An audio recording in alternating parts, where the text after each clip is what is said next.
Hello and welcome back to the World Music Podcast. This is Will Marsh, and on episode 5 we are speaking with Sitarist Deobrat Mishra. And Deobrat comes from 11 generations of musicians based out of Benares, India. Deobrat learned under his father, the legendary Pandit Shivnath Mishra.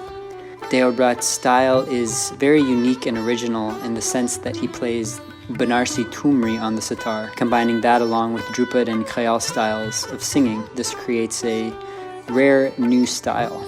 Deobrat began performing internationally with his father in 1994. He regularly performs throughout India, Europe, and the United States. And Deobrat has a group called Trio Benares, which is an Indian jazz ensemble that features the German saxophonist Roger Hanschel and Prashant Mishra on tabla. I just feel really lucky to have met Deobrat while he was performing in California, and I've since got to visit him in India and really see the beauty of 3 generations of musicians living under one household and just feeling that energy of the music passing on and carrying on in a place like Benares is really an amazing thing. So I think you'll love just this interview where Deobrat really openly shares about his journey as a multi-generational musician and where he finds inspiration and new ideas amidst such a ancient lineage. So this recording was originally made on October 15th, 2020. Enjoy the wonderful insights here in our conversation with Deobrat. Thank you.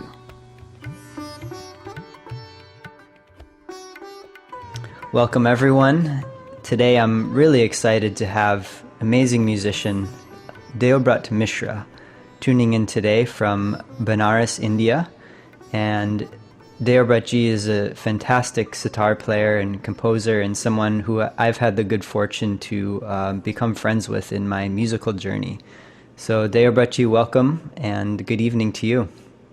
Thank you, Will Marsh, and as you are also a great person to be around, so I'm very happy that we met and we had some musical talk and sharing with each other. Yeah, those are very fond memories for me, and I miss that opportunity to travel, and usually I would see you here on tour or I would be going to India around this time, and so I'm grateful that at least we can meet in this way and connect here. Yeah, this is more safer way. Yes. To connect it. Yes, I know. And wow, I'm just amazed by your legacy as a 7th generation musician in the Benares Gharana. And I want to correct you. It's more like 11th generation because 11th. 11th generation. Beautiful. Because my family is more than 400 years in Varanasi music tradition. So I think that is more like 11th generation. Well, let you update that in your bio because I think that's very important. Yeah, I need to update, definitely. Wow, thank you for sharing that. And you learned under your father, who is a renowned musician, Pandit Shivnath Mishra, for the listeners. He is just an incredible composer and sitarist, and I'm curious, as you began your training and your study of sitar, what was it like in a typical day, kind of in the height of your training with your father? I'm assuming that was in the home, and I'm just curious what a day of that was like to paint us a picture for that time. Definitely, I want to explain you something about my birth. That it was in that time, people were always thinking that son will take the lineage of family, legacy of family. But I'm sorry, there are a lot of good women are musicians, but at that time there were old thoughts in families. My father was quite open for that. But what happens, my father, he used to sing every day in my ear, Sare Gama Pada Nisa, which is Indian solfege. So you called it Do Re Mi Fa Sol La Ti Do, and we called it Sare Gama Pada Nisa. So my father used to sing every day in my ear. So instead of, when I was able to speak, instead of speaking Papa, Mama or something, I was speaking like Sa, Re. My father was always teaching Sa, Re, Ga, Ma. So he was teaching, and I'm very happy that my father, he taught also my sisters. Also, he taught same way. He taught sitar, and one of my sister is a great knowledge of music. So I was near around the music. My uncles, my grandfather. I was always also near my maternal grandfather from my mother's side, Pandit Kishan Maharaj Ji. Wow. So I was very young, and I stayed in his house many times. I used to go, and he was blessing me a lot. So the atmosphere was like, if I'm going to grandfather house, there was always talk about music. So he used to ask me, how many hours you practice? My grandfather, Pandit Kishan Maharaj Ji and Pandit Nanku Maharaj Ji, he was great tabla player, and he lived also in Calcutta. So he played with Ustad Ali Akbar Khan Sahab, Pandit Nikhil Banerjee, with all the greats. He played. Pandit Nanku Maharaj. He was my grandfather from my mother's side, and so I was always learning in that atmosphere. And they used to ask, now which raga you learn, which technique you learn, how many hours you practice, did you play it in 7-beat rupak, or did you play it in chaptal? Or so this was how they were playing, kind of questioning, answering, and so I was learning. And same time, my grandfather from my father's side, Pandit Mahadev Prasad Mishra, and he used to teach me singing a little bit. And also I learned some tabla from my mother, Pramila Mishra ji. So this was a great thing. So I was always surrounded by great masters, and they used to joke with me in music. So I felt like I first of all, I was so blessed to born in that family, that lineage. And later, that is a story that I started to become a sitar player. But my young age, when I had to learn, when I had to start my sitar, my father never pushed me to become sitar player. So I learned first. They give you option. They gave me tabla. My mother taught me tabla. My grandfather was teaching me singing, and of course my father bring one day sitar, small sitar, to me and says, try on that. And then I liked it very much, sitar. So I choose sitar in that way. I could be a tabla player. I could be a singer. But I was, at that time, my father was my idol. Wow. So I wanted to become like him as a That's beautiful how you share. I mean, before you even started formally learning an instrument, you were in an atmosphere of so much rich musicality and in your family and in your atmosphere. And then I love how, you weren't expected that you have to play sitar. It had to come from your own interest and resonance. And I think that's a great piece to know. I want to share something, many times I read a book of some great musicians, and they write how hard for them their guru or teacher used to be teaching them, how they used to tie them in tree or something. And I never had that experience with my father. So if I see my memories, I always see my memories is happy memories. Never been tortured or never been punished or something. Because music, my father always say, music is all about love. Music is all about peace. how possible that it's how can my father he punished me, and he not did only with me, but he did with all his students. He was doing even more. He was more soft to other students, also soft to me. So he is like a flower, like a rose. So he used to say, music is love. So don't worry, I am not gonna punish you or anything. Wow. So that is other thing that what it makes me to respect my father more in that, because he never wanted to make me a copy of someone, even though his copy. He says, son, you play your style how you like. Don't need to be my copy. Wow. What happening nowadays, I feel most of people, they are trying to be copy of someone. So I want to say, Ustad Vilayat Khan Sahab was not a copy of anyone. Ustad Ali Akbar Khan Sahab, he was not a copy of anyone. Pandit Ravi Shankar ji was not a copy of anyone.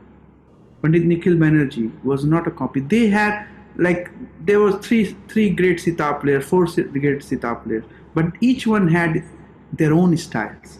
Right. We were not copying each other. So what happened nowadays, I feel because of copying, the originality is finishing.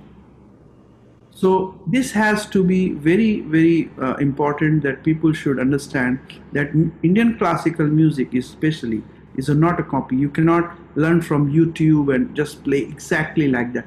You made your sitar, it's Will Marsh, how he play. Of course, you take my technique. Maybe you can take my technique, you can take from your guru. But what is the speciality of Will Marsh? That is more important. Yes. Expression. Your expression is more important than you become a copy of someone. So Indian classical music is all about how you express yourself. So I want to share this story to people. In West, sometimes people they want to ask how to play sitar, how I should implement it. So this is the way you should implement. You should work good technique. You should work, but play how you feel it. Wow. And it's beautiful how you're sharing that, your father, his whole personality has influenced how you play music, right?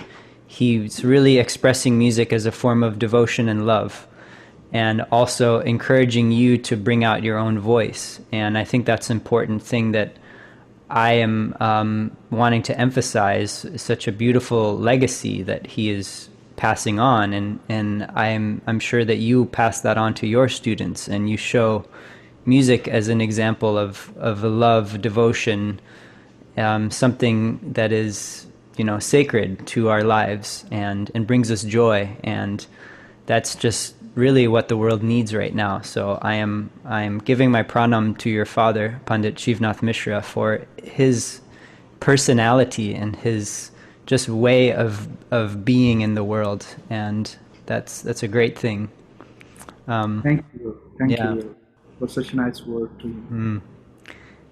One of the things I've been thinking about with the study of this music, for our listeners, when we study Indian classical music, we never really finish. There's no ending. It's an endless art form. And you started learning, blessed with this rich atmosphere and learning under your father. And I'm wondering if you, looking back, can kind of take your first 10 years. What was going on? What were you understanding? Your next 10 years, what was starting to show that you didn't see? And then your next 10 years, because I know for myself, I keep seeing new things in different periods. And, there's a time where we have to get our technique, and maybe we're working on speed. And then there's a time where, wow, we actually hear the slow part of a rag that we didn't hear before. And maybe you can share some of that in your life learning. Like, what are some different points that you found? Well, before I'm explaining about all these 10 years things, I want to tell you in short that every day I feel something new. Wow. Whenever I play, every day I feel something new I learn. It's like I play with my father. I think I played so many concerts with him, but I cannot tell you that he played sometime maybe in those years I'm playing with him. Maybe he played 30 time or 40 time one raga in those years when I played. But each time I played that raga is different. He was something like I prepared myself to be with him on stage. And when I'm there and I say, oh, this time I know, because last time I played, he played me new technique. So I learned that. And when he played, automatically when I play that technique, he put something new over it. So for me, like amazing, how possible? Because this is beyond sitar. Pandit Ravi Shankar, my father, Pandit Shivnath Mishra, Pandit Nikhil Banerjee, Ustad Vilayat Khan Sahab, and Ustad Abdul Halim Jafar Khan Sahab, all those legends, they were beyond sitar. You have, because sitar is something you play, there's technique, there's mead, there's gamak, but when you play beyond sitar, every day you learn new things. Because every day is new technique is coming, new ideas is coming. So this is like I'm learning every day with my father something new. So suppose he teach me Iraq Yaman for 8 years, I learn. But in 8 years, every day he played Yaman was different. Whenever he come to class, he was not repeating. So that is master. That makes him Pandit. Like sometimes we play one raga Yaman. Nowadays young people, they play one raga Yaman, they say, oh, I'm Pandit. They feel so proud. But can you believe 8 years I learned same raga with my father, and each time is different. So first 10 years I learned only rag Yaman. Wow. One rag. He didn't change me any rag. I didn't know that 10 years rag Bhairavi. I knew the scale, but I didn't know other things.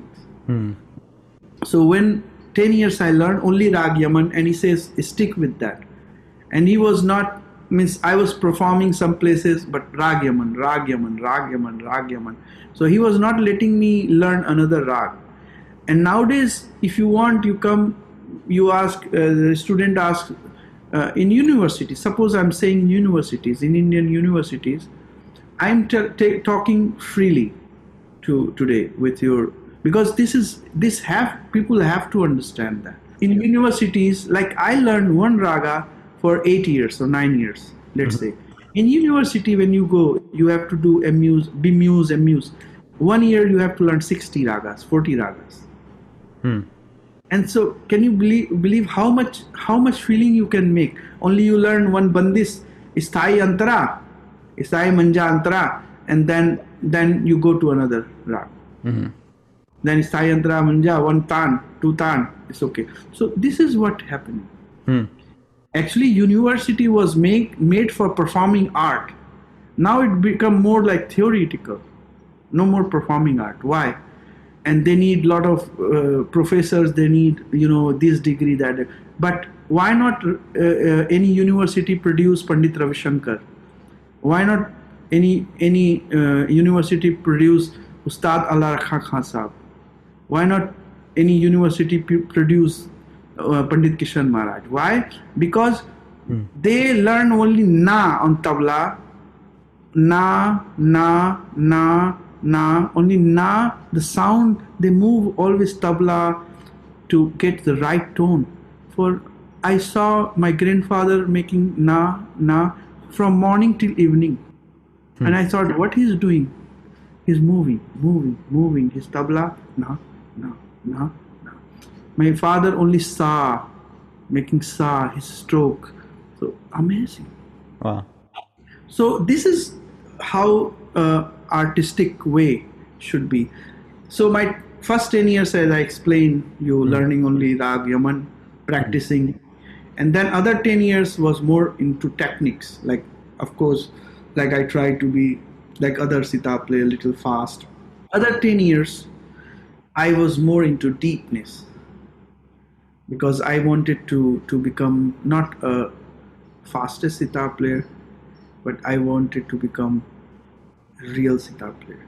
Means like I don't want to show off, which many people are trying to do, but I try to make people sit in audience and they close their eyes, not watching me.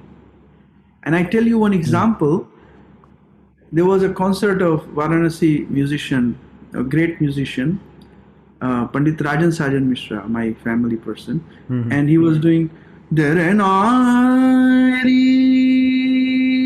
long re he did, and people clapped, and he took mic.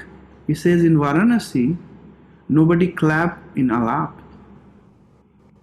They should close their eyes and listen. In re, why you? Because they say you are only watching, you're not learning deep.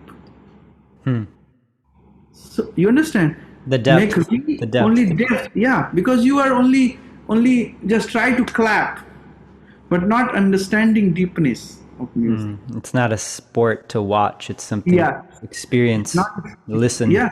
And Varanasi, my city, is not all about it. Varanasi is a city, many great musicians, they say to their children, go to Varanasi. If you are success there, then you will be success in all around the world. Because even the rickshawala is also musician. Wow. Have musical mind in Varanasi, they used to say. Yes. Well, now we're talking about Varanasi, and I'm wondering if you can share a little bit about what makes the Benares Gharana unique and the qualities of your style and the Benares Gharana specifically. It's more about, because there is Benares is based on singing style, Gharana. So in singing, you find 4 different style of singing, which you also find in my sitar. My sitar is singing style, but my sitar has all these 4 singing style. One is Dhrupad, second is Khayal, then third is Thumri, and fourth is Tappa. These 4 style you find in Varanasi singing, and that makes it very special. Because if you ask any singer, they also singing Dhrupad, because people are singing only Dhrupad for one style. Some people are only singing Khayal, some people only singing Thumri, and someone is Thumri and Tappa, like they sing. But in Varanasi, all these 4 things you find, and that makes it really, really special.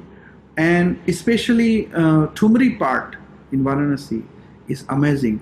Like I have heard so many great singer Thumri singing. So like only they are singing 2 hours of Abna Bajabo Sham. This word, Abna Bajao Sham, only 3 hours. Only one word, Abna Bajao Sham, 3 hours.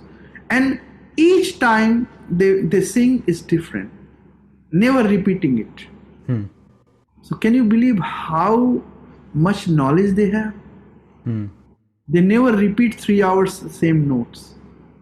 Abna bajabo, area bana bajabo, bajabo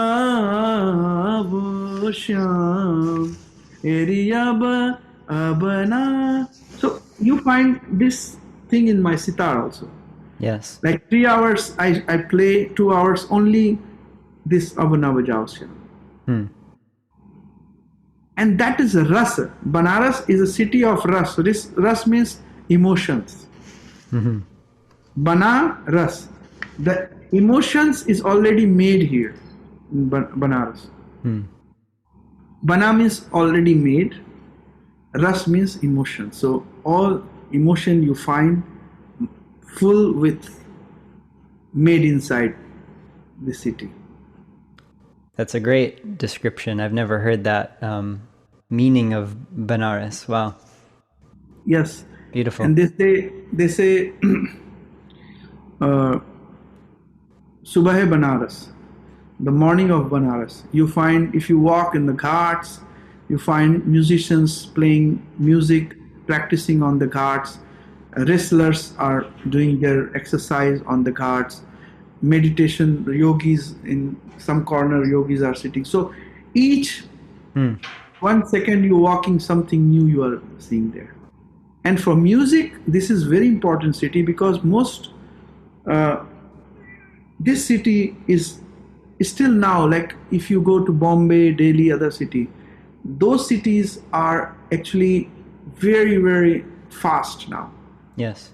It's like you go to Bombay, you feel like you are in New York or you are in Paris. But Benares is still the old India, you see. Yes. So also music in Varanasi is old Indian, because we people is not, we like to do fusion. Of course I do fusion, but at the same time when I play classical, I'm a classical sitar player. Yes. I don't mix my fusion part in classical music. My classical part in fusion means I do classical part in my fusion, but I don't mix when I do classical part. Like I don't do like means some musicians they do when they do fusion, they come in the classical music, they do all this kind of techniques, but I try to not do. So because in this, Varanasi it will be hard. If you do this, public will throw you out from the stage. This is great because what I'm hearing you share is how you're balancing the purity of your classical style, and your fusion is able to use your knowledge of classical music and go into another direction. But when you're performing classical, it's remaining kind of this pure, basis. And this is something I want to talk about because for our listeners, Deobratji has a group called Trio Benares with saxophonist Roger Hanschel, who is from Denmark. Is that right? From Germany. Germany. Okay, he's a German saxophonist. Excuse me. And the trio is it's an amazing sound and such a nice blend of melody and rhythm. And I want to ask you what makes a good fusion and what makes this blend successful. I've been listening a lot to your albums of Trio Benares, and I just feel like it is a successful combination of the styles. And what made that successful, and how is it? What am I hearing that sounds so good to me? Yes, Will, very nice question you asked, because this question been asked with many times to us, and we always reply in some nice way, which is we play fusion, not confusion. Because many people they take saxophone, they use sitar, they use tabla, they use there are a lot of instruments, but when they are on stage, it's all confusion there. For some people, I'm saying.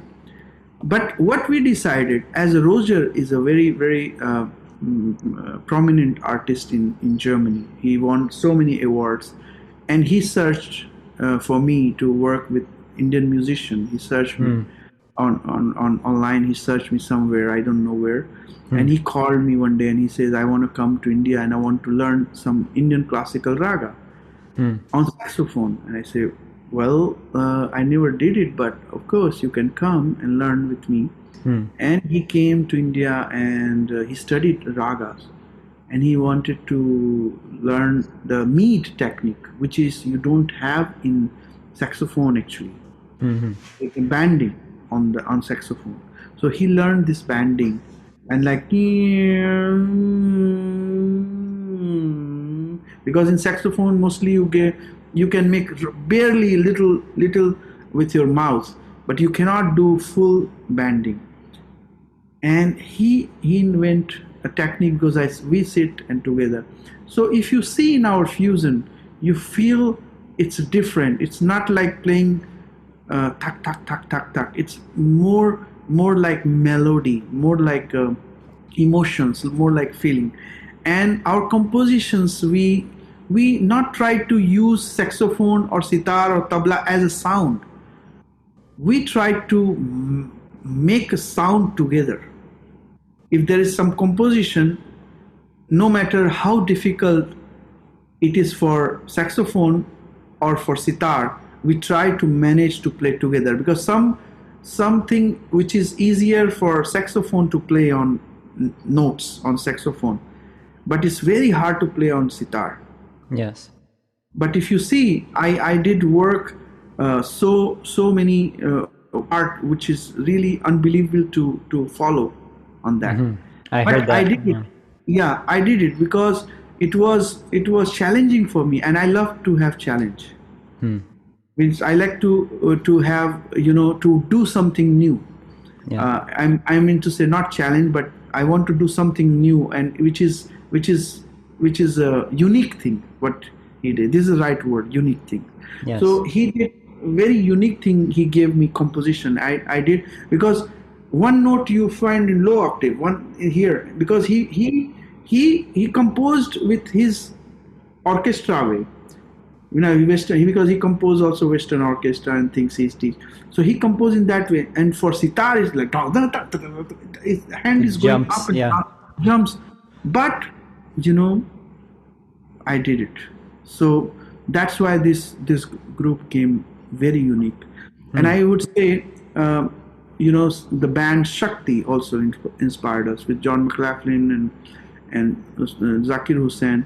I used to listen in 70s CDs somewhere, and when I listened that, and I thought one day I will make some music like that. I made many music, but I was never satisfied till I found Trio Benares. And once I had this group, I say yes, I want to do, because Roger is a very, very, very, very special man, a special musician. And to work, I love to work always with a special musician, because music is not hobby for him. Music is work for him. Because I work with Indian musician and also with Western musician.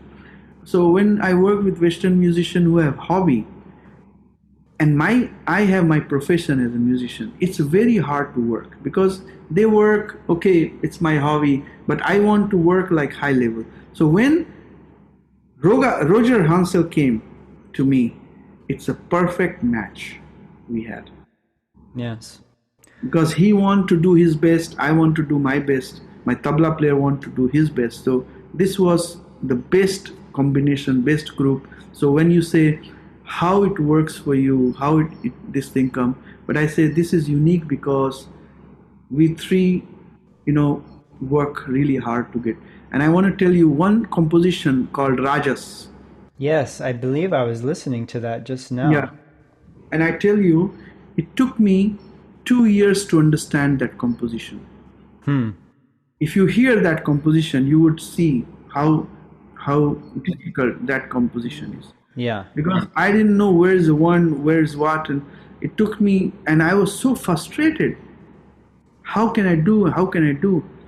And he gave me 2 years before this composition. And so he composed this piece. Roger had this composed, and he brought it to you. Raja's composition is composed by Roger Hansel. Yeah, and it took me 2 years to understand. When I learned first part, I forgot second part because it was difficult. And this composition, your hand, I have to work all my composition low octave. Yeah. And then come middle octave, low or middle or high. It's like each second whole note is changing. You're jumping and moving a lot. Jumping each second. So that was so difficult for sitar player. I think Rajas is one of the hardest composition can do. Well, one of the things I like about the albums I've heard of Trio Benares is it seems to take a nice balance of, Roger's compositional mind and your Indian, sensibility. And that's, to me, what gives it a nice balance. And of course, having Prashant Mishra on tabla is just a fantastic, rhythmic portion. And so it seems like, Roger will bring some compositions and ideas, and then you will also do the same to Roger, and together you have created your albums and compositions like that. And I want to tell you that Roger is the first ever saxophone player in the world that who played Banarsi Kajari. Kajari is one of the famous tune in Banaras, which was made famous also by Ustad Bismillah Khan Sahab, the Sahnai player, Ustad Bismillah Khan Sahab. So Roger Hansel is a first saxophone player who I taught him to play traditional Kajari on saxophone. And whenever he played in Varanasi, everybody is like, how can it possible to play this thing? A Western musician can play this so perfect Kajari. Wow! Because the movement of Kajari is so lovely, the rhythm. It's something that is like it's not like a straight rhythm for our listeners. It's something that you kind of just have to feel it, and you can't just break it down. And you know why? Because the whole Banaras, if you see, most composition is groovy. It's because they work in the wave of Ganga. So old composition, many hundred years old, they were sitting in front of Ganga and they saw the wave. Like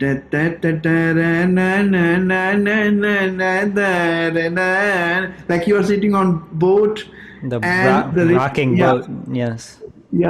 So that's most of the song of Banaras is like a wave of Ganga. Wow.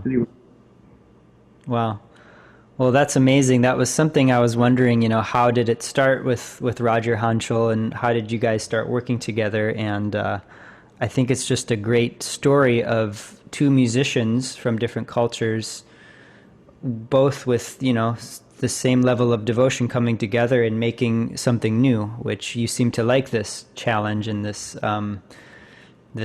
freshness. And what is something that you're thinking about now that is new? Are you composing right now? Is there a new album that you're thinking about, or what is kind of the next project for you musically, or someone you want to work with? I have been working with several projects. So this is gonna be my first singing album. And that is for relaxing. All my mantra CDs coming up. So this is releasing in USA with Sounding of the Planet CD. Planet.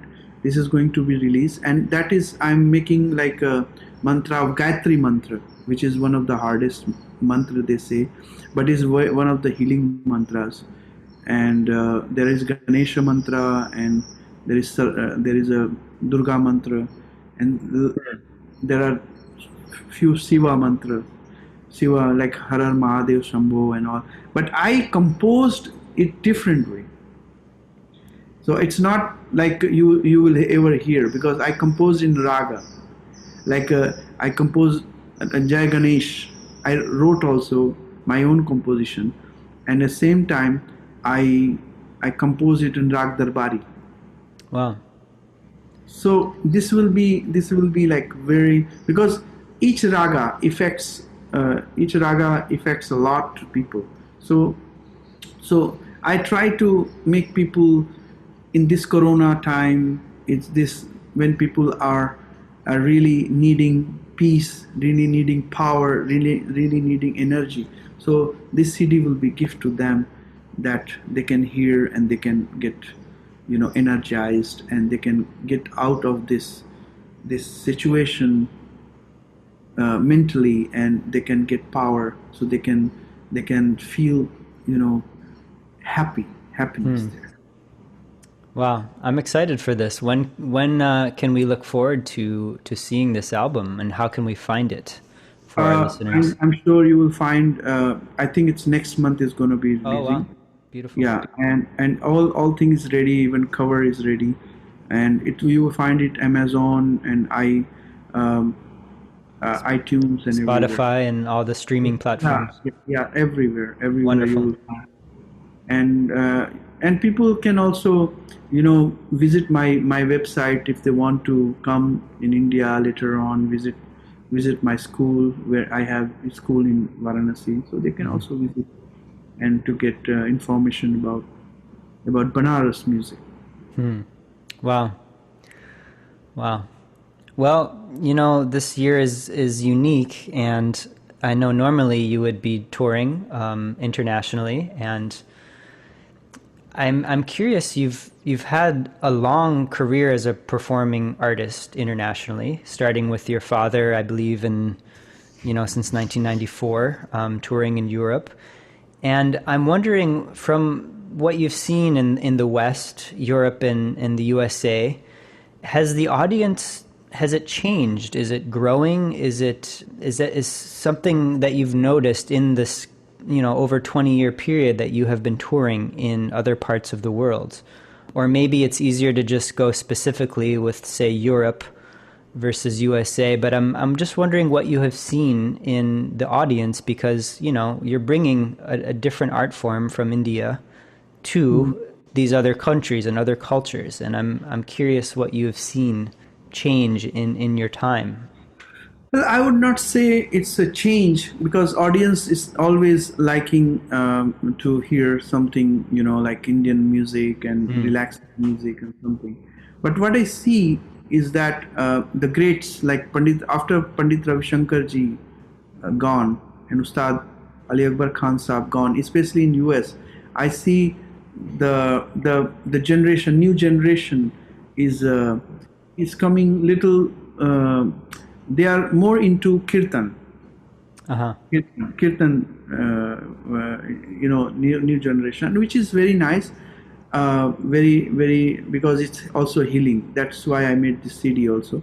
But at the same time, for classical music, I see that they need to fill the place. Because I feel that there are many good musicians in India, but I think there should be somebody like new Ravi Shankar, Pandit Ravi Shankar, Ustad Ali Akbar Khan Saab. And I'm thankful to Ustad Zakir Hussain, who did so much to Indian classical music in West. Yes. For Europe, I would say Europe is very different, because Europe has a very, very much, like music tradition and all, like, if you go to Vienna and all this. I mean to say in US they have also music tradition. I'm not saying that. Europe has a longer history of the arts and that's culture. what I'm saying. And in Europe, like, there's a lot of music schools and a lot of things what I'm doing there. Many, like I was going to teach in Milan Conservatory and other places.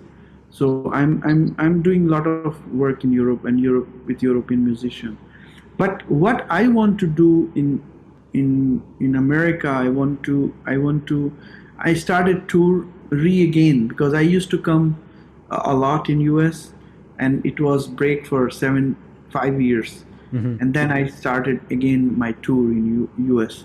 But what I want to do, something what Pandit ji have done, Pandit Ravi Shankar ji have done, like working with such a great musician. And I feel that I can do that, because I feel that in 70s, when Indian classical music, people were saying, in India, why Pandit Ravi Shankar ji going to West and teaching there and all these things. Many musicians in India, they were talking about.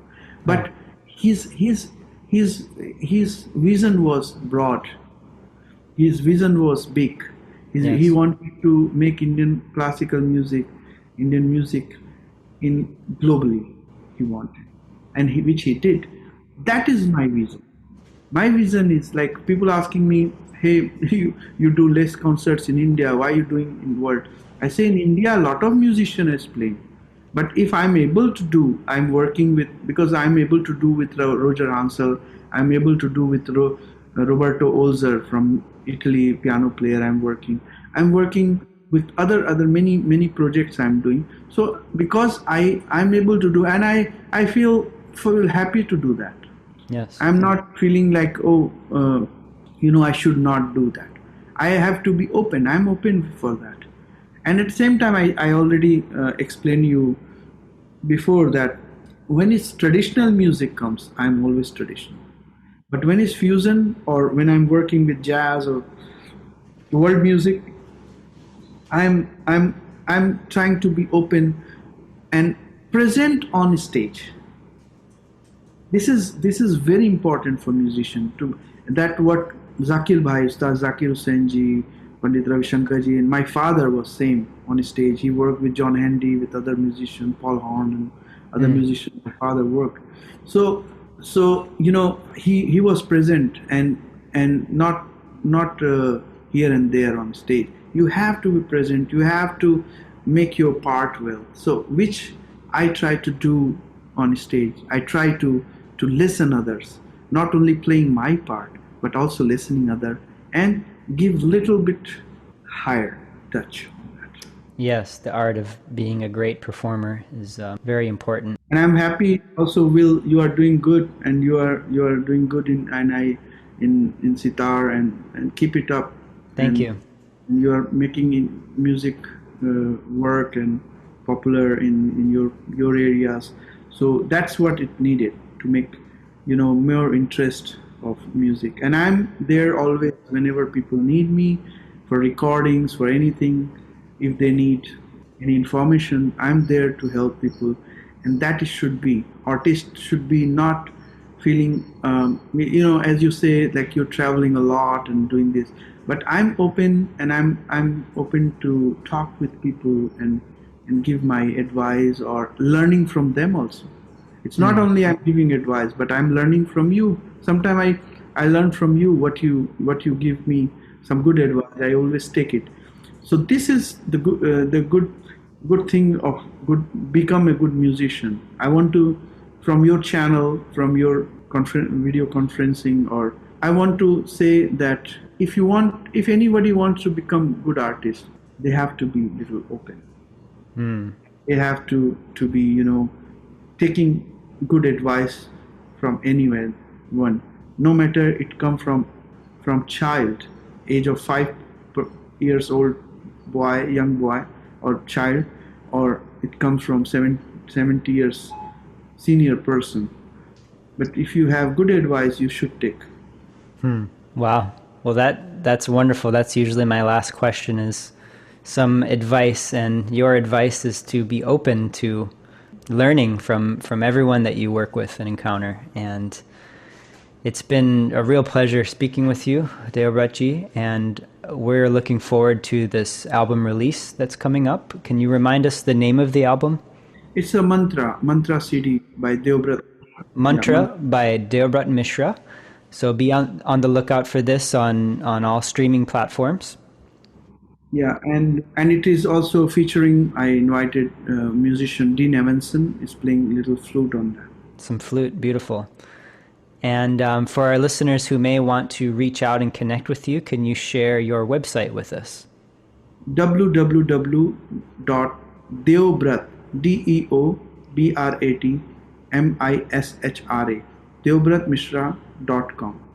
deobratmishra.com. You can reach out to Deobratji in person, and wow, it's another inspiring conversation with a great musician here. I will see you guys next time. Thank you again, Deobratji. Thank you.